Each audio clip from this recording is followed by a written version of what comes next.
Hey guys, Katie Maycock here, and this video is all about burnout. So in this video, we're going to look at what burnout actually is. We're going to look at the 6 different stages of burnout and some of the warning signs at each stage. We're going to look at what we can do to prevent it. And then finally, we're going to look at what to do when if you find yourself, hopefully you don't find yourself there, but if you find yourself completely burnt out. All right, let's dive straight in. So what is burnout?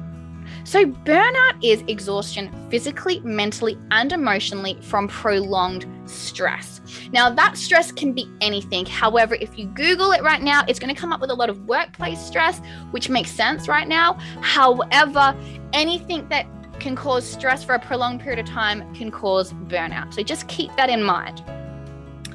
All right, now we have to have a bit of a chat about the journey towards burnout. So I always say burnout is the destination. There is a journey that completely precedes that. So we have to understand what that journey looks like. So what we're going to do is we're going to look at the 6 different stages of burnout.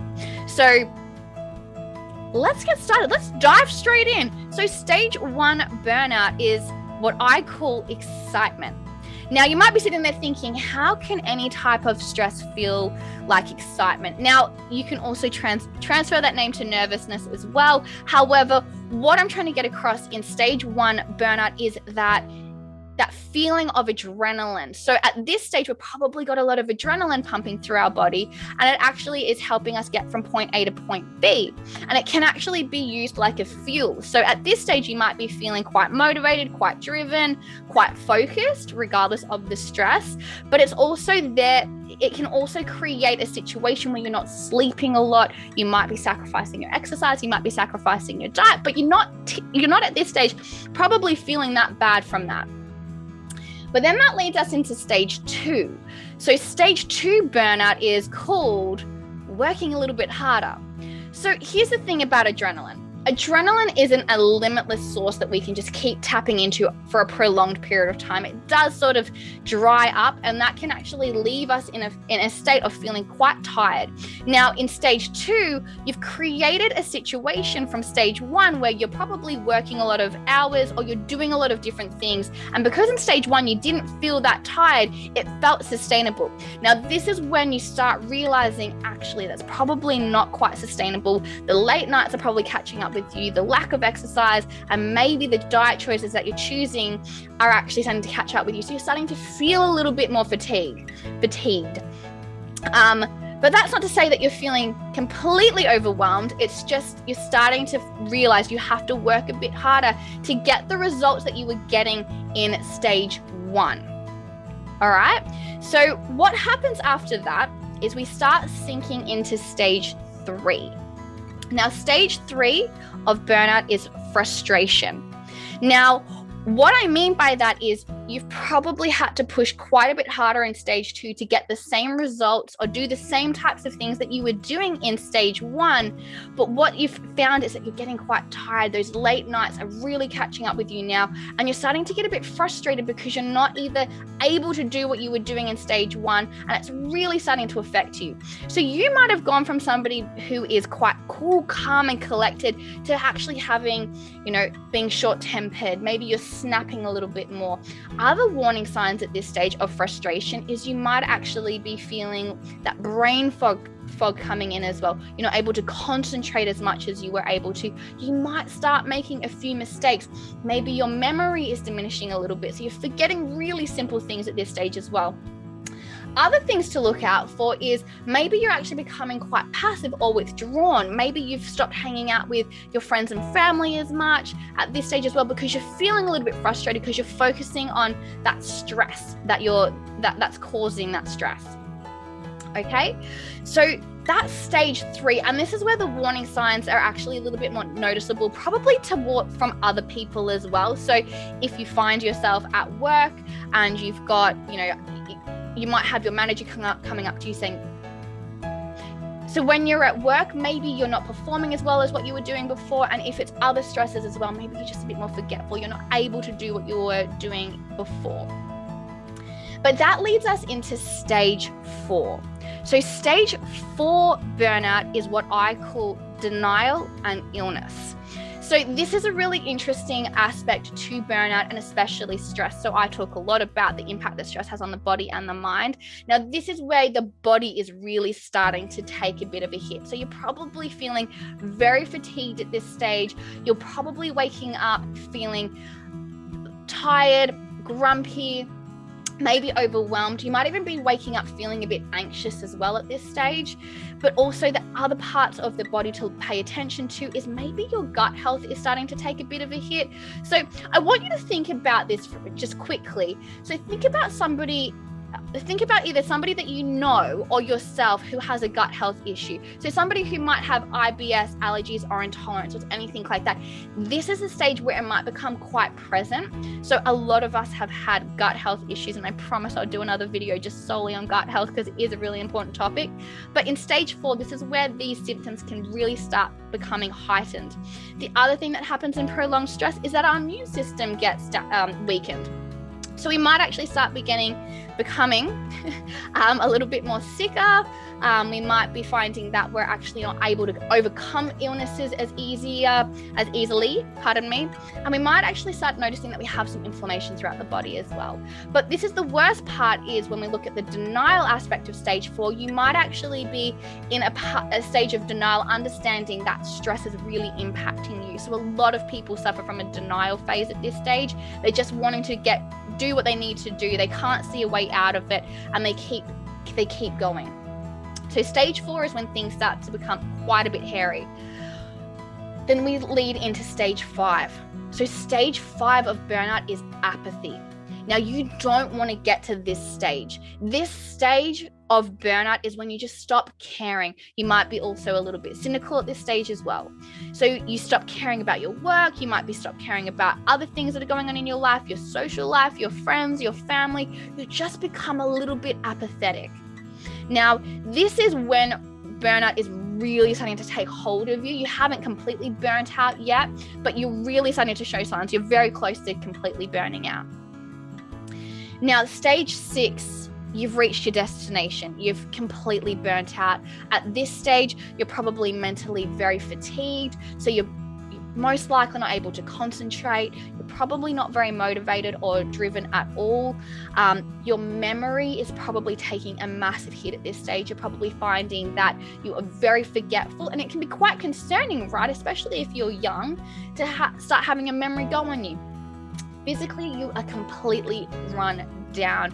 You're probably exhausted. You're probably finding that doesn't matter how much sleep you're getting, you're probably still waking up feeling quite fatigued. You've probably changed your diet, which we'll get to in a second. That's probably making that a bit worse as well. But being burnt out can really cause a whole bunch of issues. You're not able to work. You're not able to do what you were doing before. So it becomes a huge issue when we're looking at burnout. So that's the journey towards burnout, and you need to understand those different stages so you know how you can actually go, oh, hang on a second, I'm starting to see some of the warning signs of burnout, let me do a U-turn back. So let's look at a couple of things that you can do to prevent burnout, or if you find yourself on the journey towards burnout, to understand what you can do on a day-to-day basis to help you actually prevent it so you don't get completely burnt out. Because if you completely burn out, it can take you months, if not years, to get back to where you were.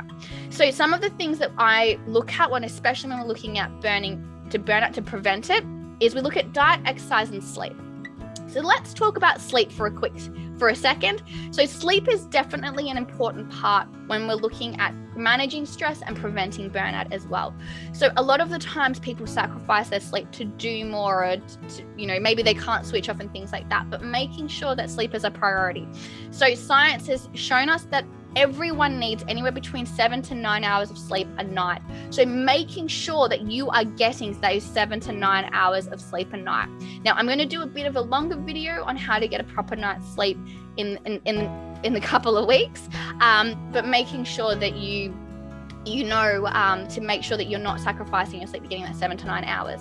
The second thing is to make sure that you're doing exercise. So at the beginning stages of burnout, making sure that you do have exercise within your wheelhouse, because that's going to actually help manage stress. So what happens is when we exercise, we actually release endorphins. Now, endorphins are really important in stress management, because what happens is when we feel stressed out, we release adrenaline and cortisol.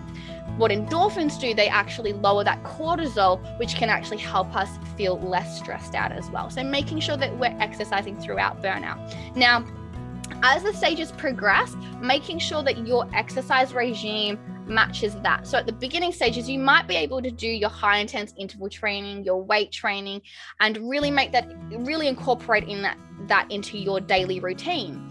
Or as you progress, you might have to lessen what you're doing at the gym. You might actually have to make sure that you're doing a little bit lighter, doing yoga classes, doing something that's not too intense, especially if you're at that stage 4, stage 5 part of burnout. So making sure that you're not overwhelming yourself there, but making sure you're still active, going for walks, doing light things at the gym as well, which is really important. And then we look at diet.